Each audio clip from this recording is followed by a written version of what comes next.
Hello everyone, and welcome back to another video from Gone Legends. In today's video, we'll be highlighting American celebrities who passed away today, and in recent days, along with other notable individuals from around the world. Before we proceed, we kindly ask for your support. If you find these tributes meaningful, please take a moment to like this video. It truly means a lot to us. Thank you for being here. And now, let's begin. 1. Eric William Dane.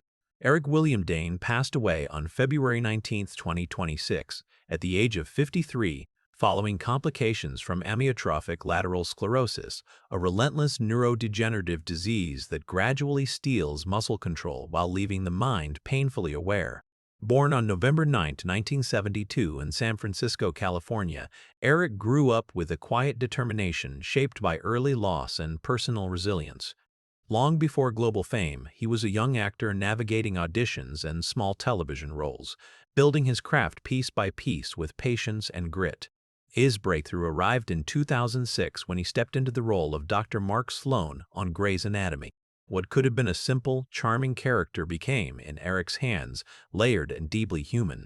Audiences saw not just charisma, but vulnerability, a man capable of love, regret, humor, and heartbreak.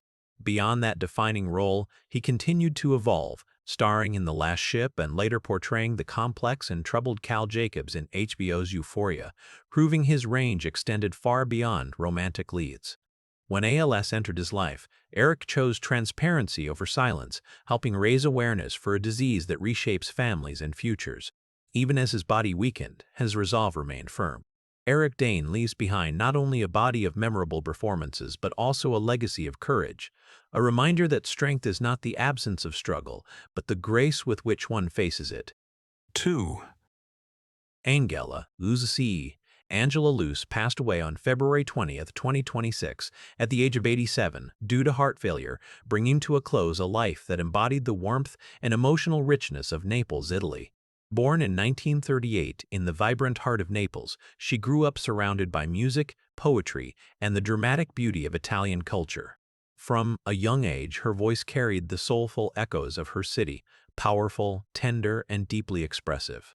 She began her artistic journey as both a singer and actress, quickly becoming a beloved presence in Italian cinema during the 1960s and 70s. Appearing in dozens of films, including the Decameron, Angela brought authenticity and emotional depth to every role. Her performances felt lived in and honest, never exaggerated, always sincere. At the same time, her music captured the spirit of traditional Neapolitan songs, each note filled with longing, resilience, and passion. Angela was not simply performing, she was preserving culture. Over decades, she became a symbol of artistic devotion in Italy, admired for her elegance and unwavering dedication to her craft. Even as time moved forward and new generations emerged, her work remained timeless. Angela Luce leaves behind more than film credits and recordings. She leaves behind a feeling, the memory of a voice that could comfort, inspire, and transport listeners to sunlit streets overlooking the Mediterranean Sea. 3. Barry D. Knight. Barry D. Knight passed away on February 19, 2026, at the age of 71 after a courageous battle with cancer. Born in 1954 in Virginia, Knight's life was rooted in community values, hard work, and service. Raised in a farming family, he understood early the meaning of responsibility and perseverance. Those lessons shaped his future in public service. In 2009, he was elected to the Virginia House of Delegates, representing parts of Virginia Beach and Chesapeake. For more than 15 years, he served his constituents with consistency and dedication. Barry was not known for dramatic speeches or political theatrics.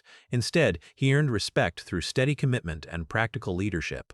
He focused on issues that affected everyday families: transportation, local development, agriculture, and economic stability. Colleagues described him as thoughtful and grounded, someone who valued conversation over confrontation. Even while facing illness, he remained engaged in his responsibilities, demonstrating resilience in both public and private life.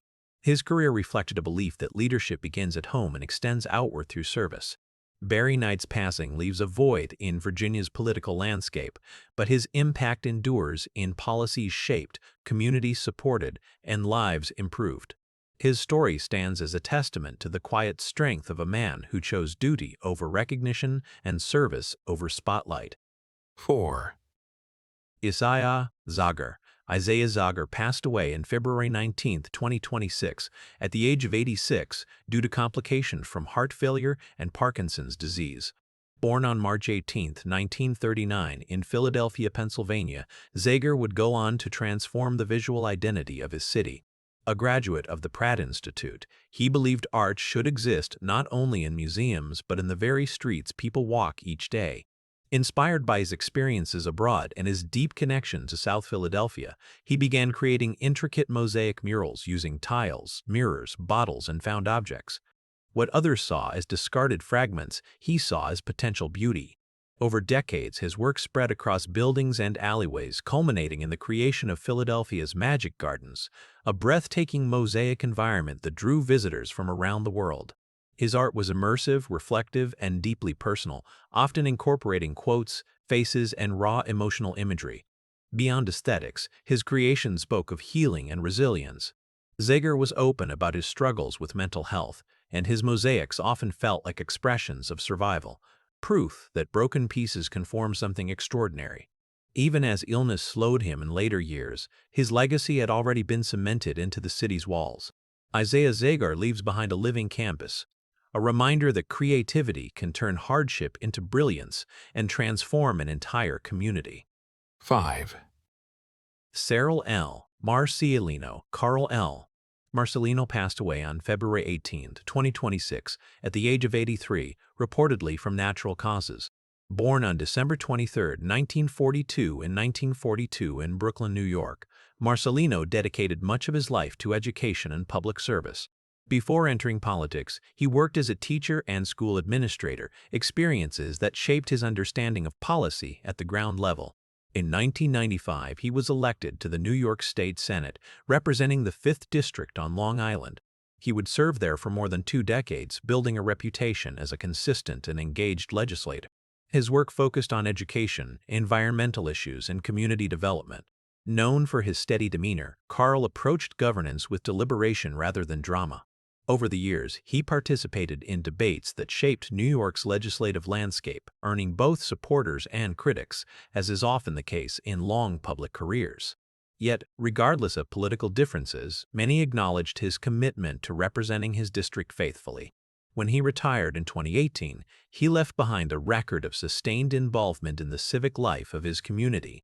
Carl Marcelino's passing marks the end of a long chapter in New York politics, but his contributions remain part of the institutional memory of the state he served for decades. 6. Pino Colizzi. Pino Colizzi passed away on February 15, 2026, at the age of 88, reportedly from natural causes, closing the curtain on one of Italy's most recognizable and beloved voices. Born in 1937 in Rome, Italy, Colizzi grew up surrounded by the deep artistic heritage of his country, a place where cinema, theater, and literature were woven into everyday life. From an early age, he was drawn to performance, studying acting and dedicating himself to mastering both stage presence and vocal expression. While he appeared in numerous films and television productions, it was his extraordinary work as a voice actor that made him a legend. Colizzi became the Italian voice behind some of international cinema's most iconic characters, shaping the way generations of Italian audiences experienced beloved films. His voice carried warmth, authority, and emotional precision, capable of conveying subtle shifts in tone that brought characters fully to life. Whether in dramatic roles or animated classics, his vocal performances were never mechanical, they were deeply human. Beyond dubbing, he also appeared in historical dramas and series such as Jesus of Nazareth, further demonstrating his range as a performer.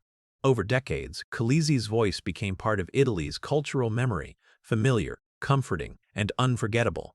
His passing leaves a quiet silence in the world of Italian cinema, but every film he touched continues to echo with his presence, ensuring that his artistry lives on through sound and story. 7. Robert Duvall passed away on February 15, 2026, at the remarkable age of 95, reportedly from natural causes. Born on January 5, 1931, in San Diego, California, Duvall grew into one of the most respected and enduring actors in American cinema. His career spanned more than 6 decades, defined by an extraordinary ability to disappear into characters with authenticity and restraint. After studying drama at the Neighborhood Playhouse School of the Theater in New York, he slowly built his career through stage work and television appearances. His breakthrough came with his unforgettable portrayal of Tom Hagen in The Godfather, where his calm intensity and quiet authority left a lasting impression on audiences worldwide. From there, his performances in films such as Apocalypse Now, Tender Mercies, and The Apostle solidified his reputation as a master of subtle, emotionally grounded acting. He won the Academy Award for Best Actor for Tender Mercies, a performance that showcased his capacity for vulnerability and redemption. Unlike many of his contemporaries, Duvall never relied on flamboyance. His power came from understatement and truth. Even into his later years, he remained committed to storytelling, choosing roles that reflected depth and complexity. Robert Duvall's passing marks the end of a monumental era in Hollywood. His legacy is preserved not just in awards or accolades, but in the timeless performances that continue to move audiences, reminding us of cinema's power to reveal the quiet truths of the human soul. 8. Michelle Charles passed away on February 14, 2026, at the age of 89, reportedly from natural causes. Born in 1936 in France, Charles built a respected career within French cinema, becoming known for his nuanced performances and steady screen presence.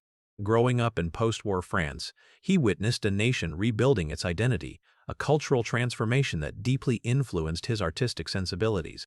Charles entered the film industry during a dynamic era in French cinema, a time when storytelling was evolving and new voices were emerging. He appeared in numerous productions across film and television, contributing to projects that ranged from dramatic narratives to popular entertainment. Though he may not have sought international stardom, within France he earned recognition as a dependable and authentic actor, one who understood the emotional layers of ordinary people. His performances were often marked by restraint and sincerity, qualities that made his characters believable and relatable. Colleagues described him as dedicated to craft rather than fame, someone who approached each role with quiet discipline. Over decades, his presence became familiar to French audiences, woven into the country's cinematic history. Michel Carrel's passing represents the closing of a chapter in French film tradition. His body of work stands as a testament to the enduring strength of character acting, subtle, steady, and deeply rooted in humanity. 9. Tom Noonan passed away on February 14, 2026, at the age of 74, reportedly from natural causes. Born on April 12, 1951 in Greenwich, Connecticut, Noonan carved out a unique space in American cinema with his striking presence and deeply introspective performances. Standing tall with a commanding physicality, he possessed an intensity that made him unforgettable on screen. He studied at Yale School of Drama before embarking on a career that would span film, television, theater, and writing. Noonan gained widespread attention for his chilling portrayal of Francis Dolarhyde in Manhunter, where he delivered a performance that was haunting yet deeply layered. He later appeared in films such as Synecdoche, New York, The Monster Squad, and numerous independent productions, often choosing roles that challenged conventional storytelling. Beyond acting, he was also a playwright and director, demonstrating a commitment to exploring complex psychological themes. His performances were never superficial. They invited audiences into uncomfortable emotional territory, revealing vulnerability beneath menace. Throughout his career, Noonan remained dedicated to artistic integrity rather than mainstream fame. His passing leaves a space in the world of character acting that is difficult to fill. Tom Noonan's legacy endures in the powerful, unconventional characters he brought to life. Reminders that the most compelling performances often come from those willing to embrace the darker, quieter corners of the human experience. 10.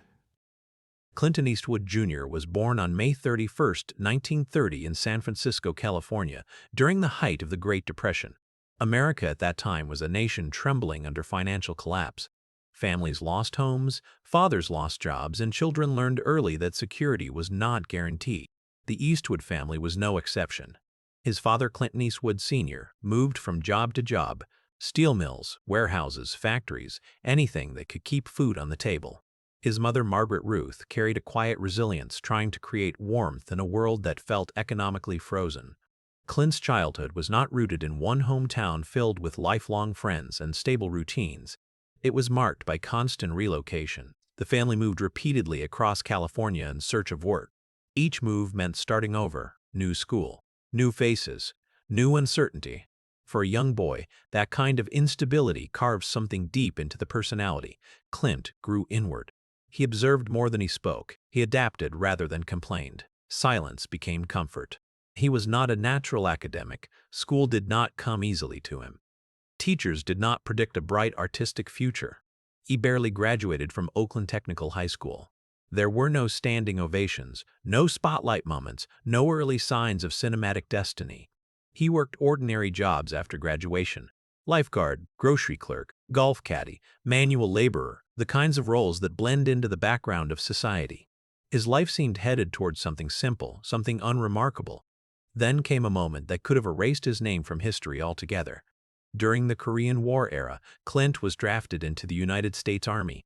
While stationed at Fort Ord in California, he boarded a Navy AD-1Q torpedo bomber flying from Seattle to California in 1951. Mid-flight, disaster struck. The aircraft ran out of fuel and plunged into the Pacific Ocean near Point Reyes. The plane crashed into cold, unforgiving water. In that instant, there was no future stardom, no cameras, no scripts, only survival. Eastwood had to swim through freezing ocean waters for nearly a mile to reach shore. The weight of soaked gear dragged at his body. The cold cut into his muscles. The coastline seemed impossibly distant. Many would not have survived such conditions. But he did. That brush with death was not dramatic in a cinematic sense. There was no swelling soundtrack, no slow-motion heroism. It was raw, silent struggle against nature. And it left something inside him, an awareness that life can disappear in seconds, that every breath is borrowed time. Yet surviving that crash did not guarantee success. In many ways, the emotional battles were only beginning. When Clint Eastwood decided to pursue acting in the mid-1950s, Hollywood did not welcome him as a rising star. He signed a contract with Universal Studios in 1955, believing this was the door opening. Instead, it became a hallway of rejection. Directors criticized his performance style. They said he was too stiff, too inexperienced, too quiet. His early film appearances were minor and forgettable. There were no breakthrough roles, no critical praise, and then the contract was terminated.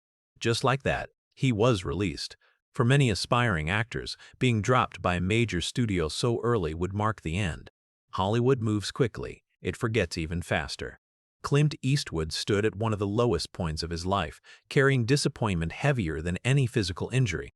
He had stepped away from ordinary life to chase a dream, and now that dream seemed to be dissolving in front of him. There were moments of doubt, moments when returning to regular work might have felt easier, safer, more logical. He was not classically trained. He had no powerful connections guiding him.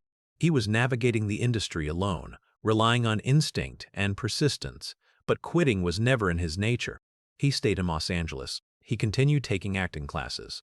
He endured auditions where casting directors barely glanced at him. He heard no repeatedly. He learned patience. He learned discipline.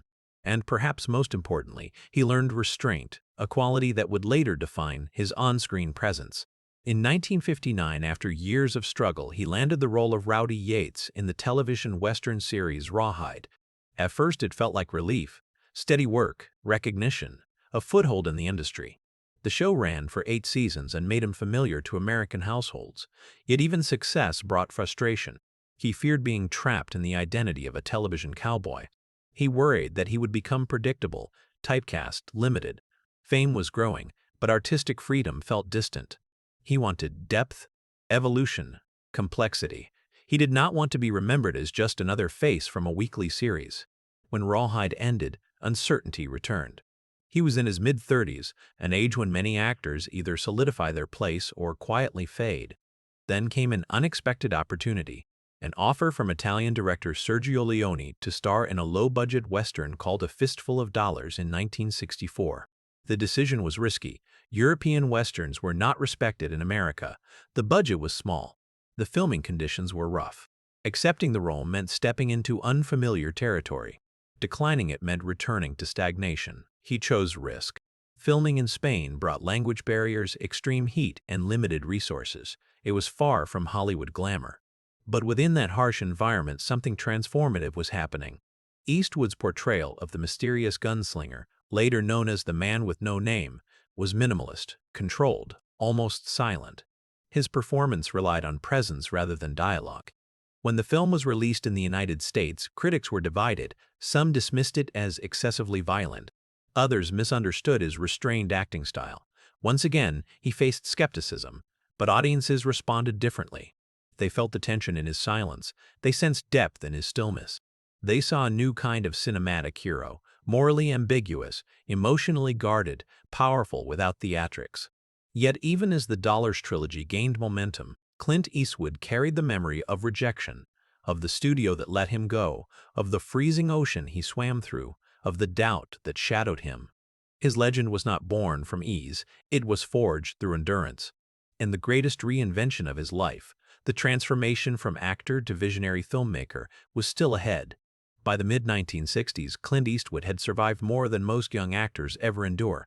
He had survived poverty, instability, rejection, and even the ocean itself. But survival was only the beginning. What awaited him next was transformation, and with transformation came controversy, pressure, and the heavy burden of redefining an entire genre. When A Fistful of Dollars reached American audiences in 1967, it did not arrive quietly. It arrived like a dust storm rolling across a landscape that had grown comfortable with clean-cut heroes and moral certainty. The traditional American Western had long celebrated noble sheriffs, righteous gunmen, and clear lines between good and evil. Eastwood's character shattered that formula. The man he portrayed was not clean, he was not polished. He did not deliver long speeches about justice. He did not wear a bright badge or promise redemption. He squinted beneath the sun, spoke sparingly, and operated in moral gray zones that made audiences uneasy. And that unease was intentional. The film's success led to For a Few Dollars More, and then The Good, the Bad, and the Ugly in 1966. Together, they formed what would become one of the most influential trilogies in cinematic history. Yet behind the growing global popularity, Eastwood faced criticism that cut deeply. American critics accused the films of excessive violence. Some labeled them cynical. Others argued that Eastwood's character lacked emotional depth. They misunderstood the restraint for emptiness. They mistook silence for absence. But Eastwood understood something fundamental about power. Sometimes the less you say, the more people listen. Still, the pressure intensified. Fame arrived rapidly, but so did expectation. He was no longer an unknown actor trying to survive auditions. He was becoming an international figure. With every box office success came the question, could he sustain it?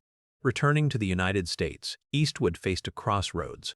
He could continue acting in roles shaped by others, or he could begin shaping his own stories. The decision would define the next phase of his life. In 1971, he made a bold move that many considered reckless. He directed his first film, Play Misty for Me, a psychological thriller far removed from dusty Western landscapes. For someone who had built a reputation as a stoic gunslinger, this was a risky departure. If the film failed, critics would say he had overreached. They would say he should have stayed in his lane. But Eastwood was not interested in lanes. He was interested in growth. The film told the story of obsession, vulnerability, and fear. It revealed a more intimate side of his artistic sensibility. Behind the hard exterior was a director who understood tension, pacing, and emotional nuance. The gamble paid off. The film succeeded both critically and commercially. Yet that same year, he stepped into one of the most controversial roles of his career. Inspector Harry Callahan in Dirty Harry. The early 1970s were a turbulent time in America. Crime rates were rising, political trust was declining, society felt fractured. Into that climate walked Harry Callahan, a no-nonsense cop who operated outside bureaucratic boundaries. He was blunt, aggressive, and unyielding. When Eastwood delivered the now iconic line, "Do you feel lucky, punk?" it was not just dialogue. It became a cultural moment, but controversy followed immediately. Some critics accused the film of promoting vigilantism. Others argued that it reflected authoritarian ideals. Protesters picketed screenings. Debates erupted in newspapers and television panels. Eastwood found himself at the center of a cultural storm. For a man who had built his career on quiet restraint, the noise was overwhelming. He was labeled politically. He was criticized ideologically. The public began interpreting his characters as reflections of his personal beliefs. The line between actor and role blurred in the eyes of critics, yet through it all, Eastwood maintained composure. He rarely engaged in public arguments. He did not aggressively defend himself. Instead, he continued working. That discipline, that refusal to be dragged into endless explanation, became part of his identity. He believed the work should speak for itself. Behind the scenes, however, the weight was real. Fame can isolate as much as it elevates. The scrutiny intensified not only professionally but personally. His relationships became subjects of public conversation. The demands of filmmaking clashed with the demands of family life. Success brought visibility, and visibility magnified everything. But Eastwood did not retreat. Throughout the 1970s, he directed and starred in films like High Plains Drifter, The Outlaw Jose Wales, and Pale Rider. These were not simple westerns. They were darker, more reflective, often questioning the myth of the frontier rather than celebrating it. In many ways, he was deconstructing the very hero archetype that had made him famous. He was evolving. An evolution often invites resistance. Box office numbers fluctuated. Some projects succeeded brilliantly. Others received mixed reactions. Critics occasionally predicted decline. They suggested that the Eastwood era might fade as new cinematic trends emerge. But what critics underestimated was his patience. He was never chasing instant validation. He was building something long-term.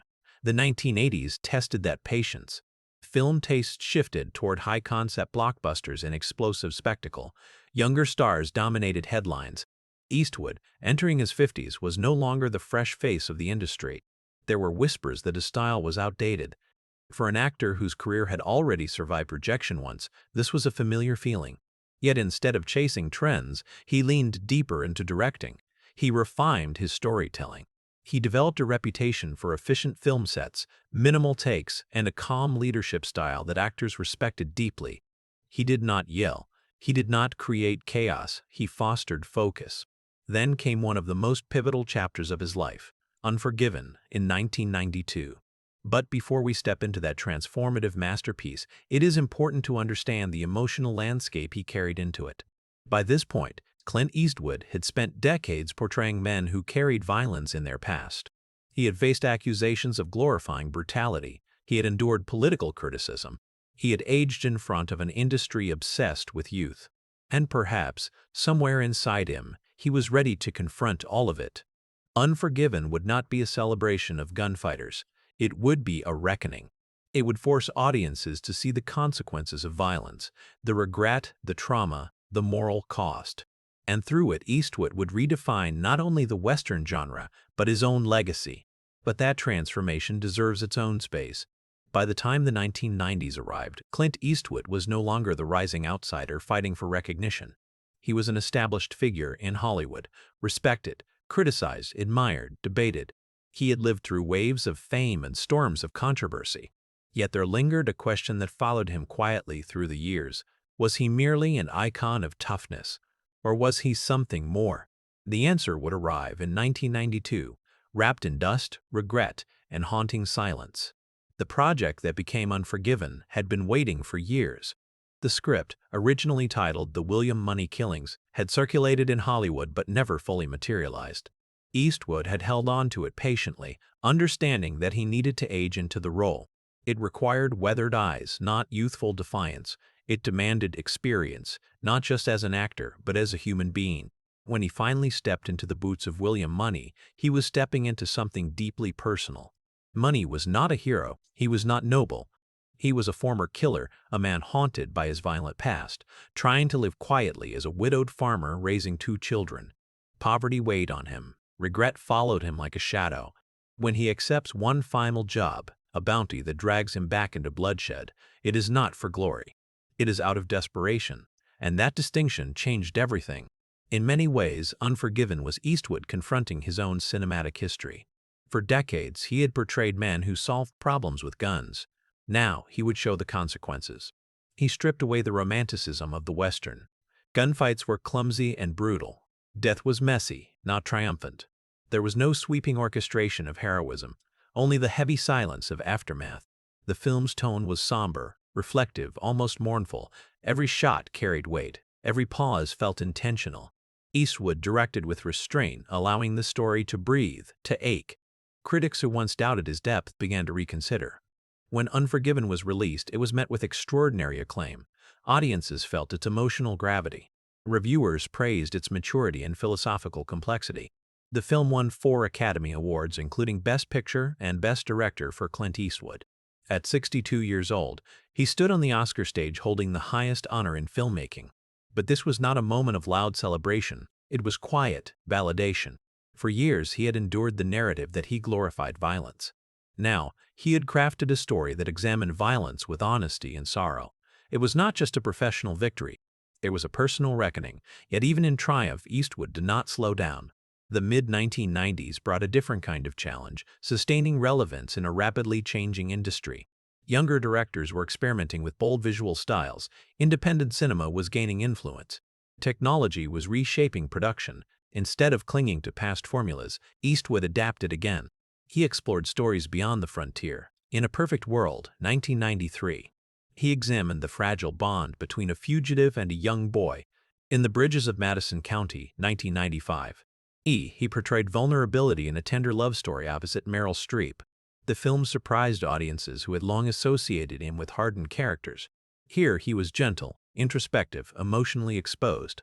Some critics were skeptical before its release. Could Clint Eastwood convincingly embody romance? Could the man of few words convey deep longing? He answered through performance. The film became a success, proving that he was not confined to one dimension. Beneath the stoic exterior lived emotional range that had simply waited for the right story. But success does not erase struggle. The late 1990s and early 2000s tested him once more. Not every project achieved critical or commercial success. There were films that underperformed. There were whispers again, suggestions that perhaps his peak had passed, and then came 2004, Million Dollar Baby, a story about ambition, mentorship, sacrifice, and devastating loss. In the film, Eastwood played Frankie Dunn, an aging boxing trainer reluctant to mentor a determined young woman named Maggie Fitzgerald. The story unfolds with warmth and grit, then turns toward heartbreak in a way few audiences were prepared for. The emotional intensity of the film was staggering. It was not simply a sports drama. It was a meditation on dignity, autonomy, and love. Eastwood directed with remarkable subtlety. He allowed silences to speak louder than dialogue. He trusted his actors, Hilary Swank and Morgan Freeman, to inhabit the emotional landscape fully. When the film was released, it stunned viewers, and once again, the Academy Awards followed. Million Dollar Baby won 4 Oscars, including Best Picture and another Best Director win for Eastwood. 2 decades after being dismissed as wooden, 2 decades after controversy shadowed his name, he had become one of the most respected filmmakers of his generation. But perhaps the most remarkable aspect of this chapter was not the awards, it was his endurance. Most directors slow down as they age. Eastwood accelerated. He continued exploring complex themes: war and letters from Iwo Jima, moral ambiguity in Mystic River, generational conflict in Gran Torino, modern heroism in Sully, and the psychological toll of service in American Sniper. Each project reflected maturity. He did not chase spectacle for its own sake. He pursued human stories. And behind every frame was a man who had once swum through freezing water to survive. A man who had been told he was not good enough. A man who had been criticized, misunderstood, politically labeled, doubted. Resilience had become his quiet superpower. Yet as the years advanced and he entered his 80s and 90s, another challenge emerged: time itself. Hollywood is rarely kind to aging artists. It favors novelty, it favors youth, but Clint Eastwood refused to fade. He directed films well into his 90s, becoming one of the oldest working filmmakers in major studio cinema. His presence on set remained calm, efficient, disciplined. Actors describe him as steady, focused, never raising his voice. It was as if every hardship of his youth had shaped him for longevity, but longevity also brings reflection. By the time Clint Eastwood entered his 70s, most actors of his generation had already stepped away from the spotlight. Some retired gracefully, others faded quietly. Hollywood, as always, was chasing younger faces, louder energy, faster cuts, and bigger spectacle. The industry rarely pauses to honor longevity. It replaces it. But Clint Eastwood was never built for replacement. Aging did not frighten him. It fascinated him. Instead of hiding from the passage of time, he leaned into it. His face, once sharply defined by youthful intensity, grew lined and weathered. His voice deepened further, carrying a roughness that felt earned rather than performed. He did not attempt to appear younger. He allowed age to become part of the storytelling, and that choice required courage. In 2008, he released Gran Torino, a film that felt like a mirror held up to his own cinematic history. In it, he played Walt Kowalski, a bitter, aging Korean War veteran living in a changing neighborhood. Walt was stubborn, prejudiced, emotionally closed off. But beneath that hardened exterior lived guilt, grief, and a desperate need for redemption. It was impossible not to see parallels. For decades, Eastwood had embodied tough, solitary men. In Gran Torino, he dissected that archetype. He exposed its loneliness. He showed its consequences. The film moved between discomfort and tenderness, forcing audiences to confront themes of racism, generational division, and personal accountability. The ending was not explosive, it was sacrificial. And in that sacrifice, many viewers felt as though Eastwood was symbolically saying goodbye to the myth of the invincible gunslinger. But he was not saying goodbye to filmmaking. Even as he moved deeper into his 80s, he remained astonishingly active. In 2014, he directed American Sniper, a film that became one of the highest-grossing war movies in American history. The subject matter was heavy: the psychological toll of combat, the complexity of patriotism, the trauma carried by soldiers returning home. The film ignited national debate. Some praised it as a tribute, others criticized its perspective. Once again, controversy found him. Once again, political interpretations swirled around his name. And once again, he stayed mostly silent. Eastwood has never been a man who explains himself endlessly. He prefers the work to speak. He understands that once a film is released, it belongs to the audience to interpret, debate, embrace, or reject. But behind the scenes, the reality of aging in such a demanding industry is not simple. Directing requires stamina, long hours, technical awareness, leadership, physical endurance.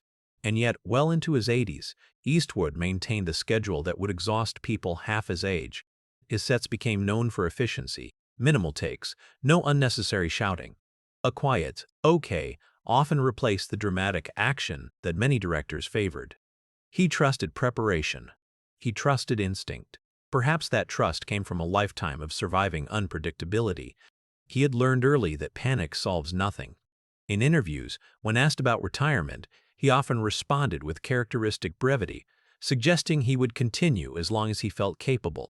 There was no grand farewell announcement, no dramatic exit. He simply kept working.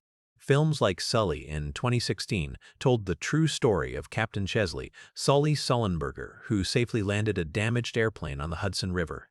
It was a story of calm under pressure, of a man making split-second decisions to save lives. There is something poetic about Eastwood directing such a narrative, considering his own near-fatal plane crash decades earlier.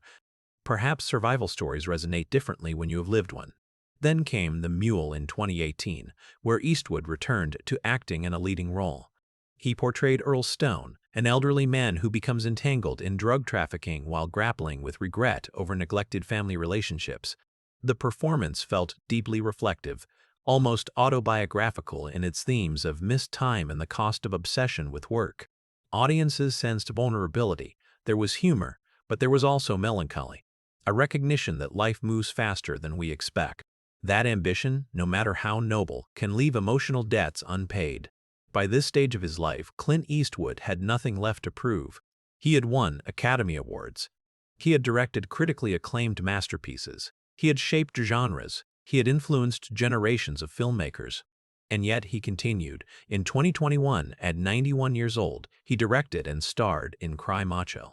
The film centered on an aging rodeo star reflecting on masculinity, mentorship, and the myths of strength. It felt like a meditation, a soft-spoken conversation between the man he once was and the man he had become. The energy was gentler, the pacing slower, the tone contemplative. Some critics noted the fragility visible on screen.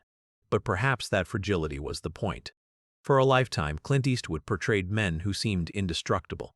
Now, he allowed the camera to see age honestly. There was dignity in that transparency. But beyond the films, there is the man. He served as the mayor of Carmel by the Sea, California, from 1986 to 1988, a reminder that his life extended beyond Hollywood. He raised children. He navigated complex relationships. He experienced love, loss, public scrutiny, and private reflection. His personal life was not without turbulence. Relationships ended. Headlines circulated. The balance between career and family was not always seamless. Fame magnifies human imperfection, yet through it all he remained remarkably composed in public presence. There is something striking about a man who built his career on controlled intensity, continuing to embody that control into his 90s. And still, time moves forward. The question that naturally arises is not whether Clint Eastwood has achieved greatness. That is undeniable. The question becomes, what does his legacy truly represent?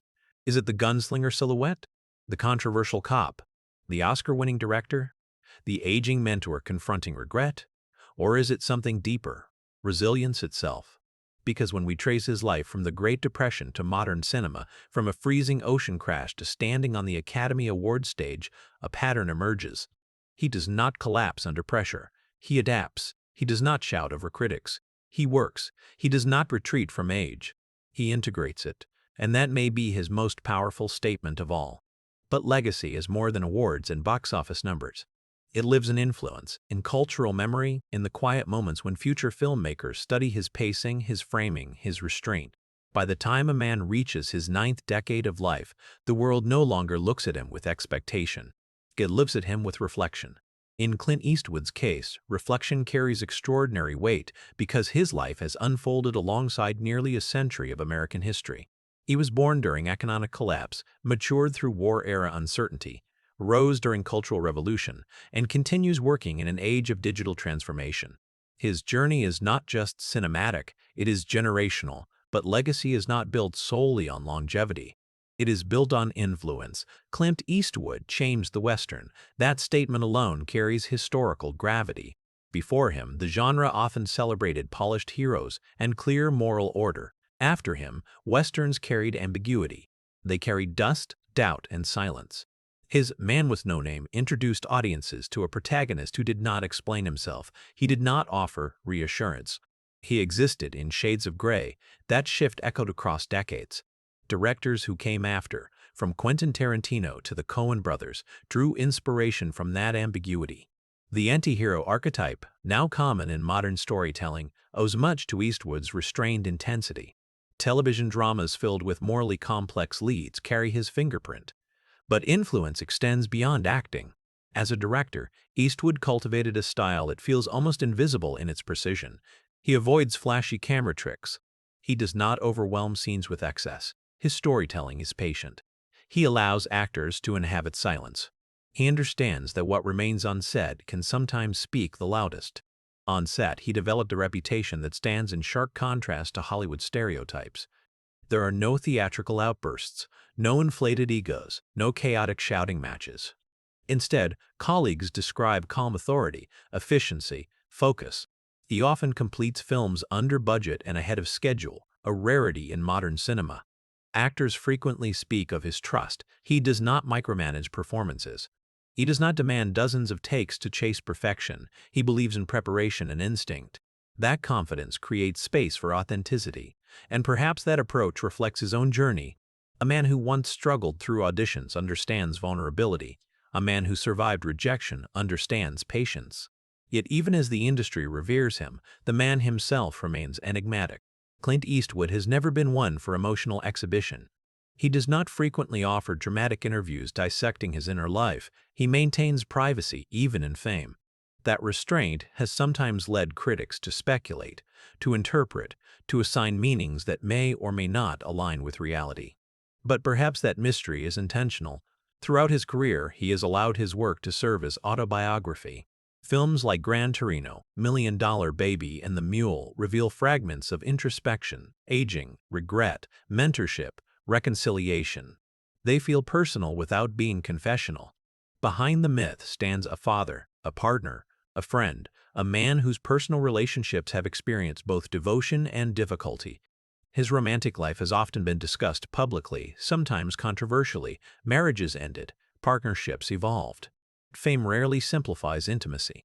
Balancing relentless work with family responsibilities is a challenge many ambitious individuals face, but when that ambition unfolds on a global stage, every decision feels amplified.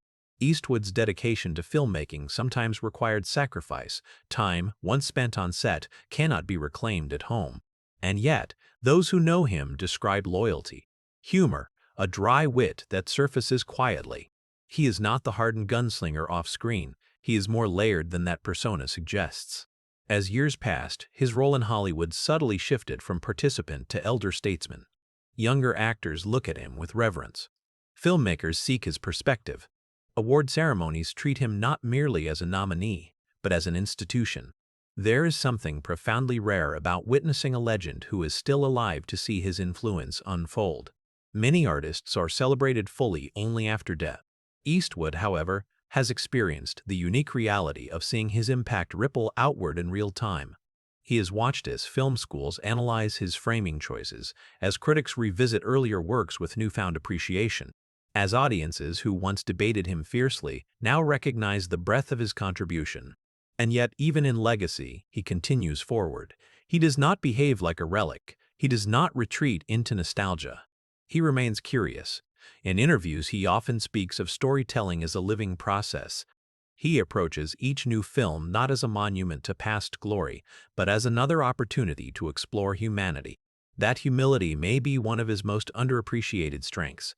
Consider the arc of his life. A boy moving from town to town during the Depression, a young soldier swimming through freezing water after a plane crash, an aspiring actor dismissed by studios, a controversial star accused of political extremism, an aging filmmaker doubted by an industry obsessed with youth, and finally, a master director whose work is studied with reverence. The pattern is unmistakable. Each phase brought obstacles, each obstacle refined him. And now, when we speak of Clint Eastwood, we are not speaking only of films. We are speaking of resilience embodied in human form. But legacy is not static. It evolves with time. Future generations will reinterpret his work through new cultural lenses. Some will critique it. Others will celebrate it. That is the nature of art. It breathes differently in every era. What remains constant, however, is the discipline that shaped it, the quiet determination, the refusal to surrender to doubt, the ability to withstand criticism without losing focus. In a world often driven by noise, Clint Eastwood built a career on stillness. And perhaps that is why his presence feels so enduring. Stillness does not age the same way spectacle does. It lingers. It echoes. Yet even legends are human. There comes a moment in every long life when time is no longer an abstract concept. It becomes tangible, measurable, precious. For Clint Eastwood, born in 1930, time has stretched across nearly a century. He has lived through 16 American presidents. He has witnessed black and white cinema transform into digital universes. He has seen the rise and fall of genres, political climates, cultural movements. He has outlived many contemporaries, actors, directors, collaborators who once stood beside him on sets now preserved only in memory. And when a man reaches his 90s, mortality is no longer distant. It is present. But Eastwood has never treated mortality with melodrama. He approaches it the same way he approaches filmmaking, directly, calmly, without unnecessary flourish. In many of his later films, the theme of time becomes unmistakable. In Gran Torino, his character confronts the weight of past sins. In The Mule, he portrays an aging man realizing that he spent too much of his life chasing achievement while neglecting family. In Cry Macho, masculinity itself is questioned, softened, examined through the lens of aging. These are not coincidences. They feel like conversations between the artist and his own reflection. There's a particular kind of bravery in allowing the camera to capture age honestly. The industry often hides wrinkles. It edits fragility. It masks vulnerability. But Eastwood stands before the lens with the full map of years visible on his face. The lines are not concealed. The slower movements are not disguised. It is as if he is saying, "This is what endurance looks like." But endurance is not invincibility. He has spoken in interviews about friends who have passed away, about the reality that fewer familiar faces remain. There is a quiet understanding that each new project could be the last, not because he announces it dramatically, but because life itself offers no guarantees. And yet, he continues to work. That decision alone carries emotional weight. To create at 90 is not about proving relevance, it is about purpose. It suggests that storytelling is not simply a profession for him, it is a reason to rise each morning. The set becomes a place of vitality, of mental engagement, of continued growth. Psychologists often say that purpose sustains longevity. Eastwood seems to embody that principle. He does not withdraw into passive retirement. He stays active, curious, involved. But beneath that activity lies reflection. Imagine carrying nearly a century of memories. Childhood moves across California during the Depression, the shock of a plane plunging into the ocean, the humiliation of studio rejection, the adrenaline of global fame, the sting of controversy, the validation of Academy Awards, the complexity of love and loss, the quiet evenings after the applause fades. All of it exists simultaneously within him. There is something profoundly human about that accumulation. We often speak of legends as though they are carved from stone, unchanging, monumental. But in reality, they are flesh and memory. They feel regret. They replay moments in silence. They wonder what might have been different. In The Mule, one of the most haunting aspects of his performance is the awareness of time lost. The character's attempts to reconnect with family carry an undercurrent of urgency, as if he knows the window is closing. It is difficult not to interpret that urgency as personal. What does a man think about when he reaches this stage of life? Does he measure success in awards, in box office numbers, or does he think about conversations missed, birthdays absent, private moments that slipped away? Eastwood has never publicly dramatized such reflections, but his later work suggests contemplation. There is a softness that emerges in his storytelling, a willingness to explore forgiveness, redemption, emotional reconciliation. He no longer seems interested in dominance or confrontation. Instead, he gravitates toward introspection. And perhaps that is the final evolution of the anti-hero. The young gunslinger sought survival. The controversial cop sought justice. The aging veteran sought redemption. The elderly mentor seeks peace. Through every stage, time reshaped him.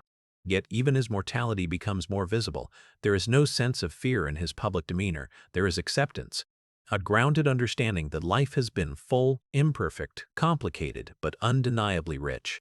And maybe that acceptance is the ultimate strength. Because in a culture terrified of aging, Clint Eastwood stands as proof that relevance does not expire with youth.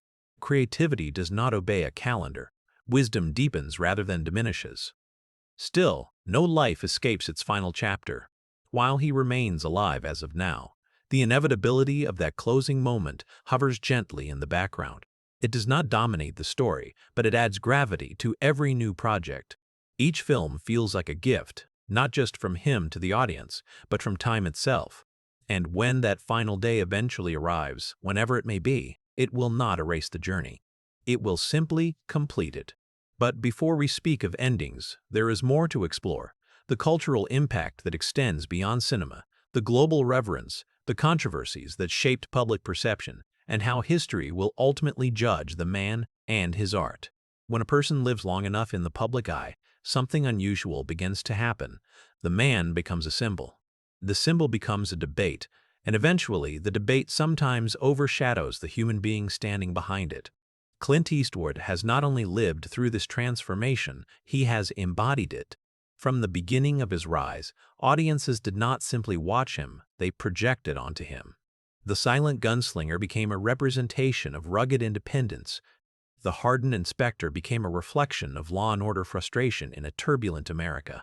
His characters, often stoic and morally complex, blurred into his public image. And once that blurring begins, it is difficult to reverse. During the 1970s, when Dirty Harry ignited national controversy, critics did not just critique the film.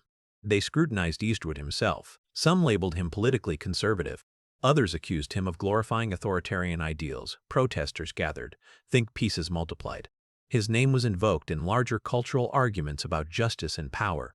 Yet Eastwood rarely responded with lengthy rebuttals. He did not engage in public shouting matches. Instead, he allowed the films to exist independently. Whether that silence was strategy or temperament, it became part of his persona. In many ways, he became America's most debated cowboy. As decades passed, his image shifted again. Younger generations encountered his earlier films with fresh eyes. What once seemed controversial sometimes appeared reflective or even critical of violence when revisited in context. Scholars began analyzing his work more carefully, noting the moral ambiguity that critics had initially overlooked. But public perception is never static. In 2012, during a speech at the Republican National Convention, Eastwood delivered an unusual address that involved an empty chair meant to symbolize political leadership. The moment sparked widespread media reaction. Some praised his boldness, others mocked the presentation. Once again, headlines focused less on his art and more on his public stance. For some, it reinforced a narrative that had long attached to him. For others, it complicated their understanding. And yet, despite these moments of controversy, his career did not collapse.